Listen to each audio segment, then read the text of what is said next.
Hi, I'm Brent Tharp. I'm the director of the Georgia Southern University Museum. And today we're at the Statesboro Convention and Visitors Bureau's Museum on Main, taking a look at the newest exhibit here. This exhibit looks at the traditional small craft of South Georgia. The rivers of South Georgia were an important transportation mode for Native Americans for thousands of years. When the first European settlers get here and the first African enslaved people, they brought traditions as well, but also adapted to those traditions of South Georgia from the Native Americans. So what we're looking at here in the exhibits are a unique set of boats on loan and in the collection of the Georgia Southern University Museum. We have a dugout canoe that was discovered on the Oconee River. This canoe has now been carbon-14 dated in a project with UGA and the Center for Isotope Studies. And we know it was built in the very late or early 19th century. It's cypress, and this gave us an opportunity to work with them to help refine a dating system called wiggle match dating.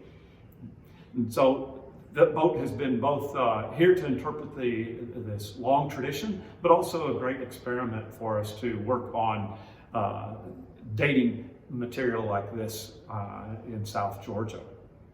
We also have some incredible boats made by traditional boat makers in the 20th century here in Bullitt County. Probably the most well-known was Racerevans. Racerevans grew up here in Bullitt County and lived in the Cleto area. He built his very first boat about 1910 and built his last boat sometime around 1970-72, and we have that one included in here as well. He worked in a very traditional style of South Georgia Orogici river boats.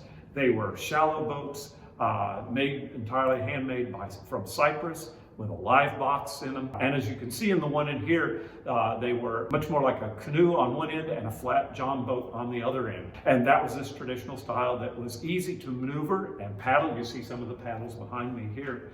It was easy to maneuver in and out of the swamps on either side of the Ogeechee River and the other rivers of South Georgia.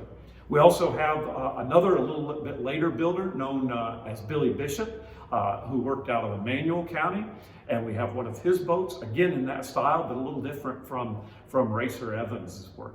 We also have examples of flatboats that have been discovered archaeologically on the river here.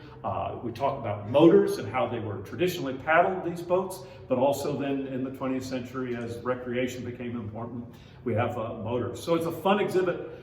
We encourage you to come out and see it. That talks about these really traditional styles of South Georgia boat makers.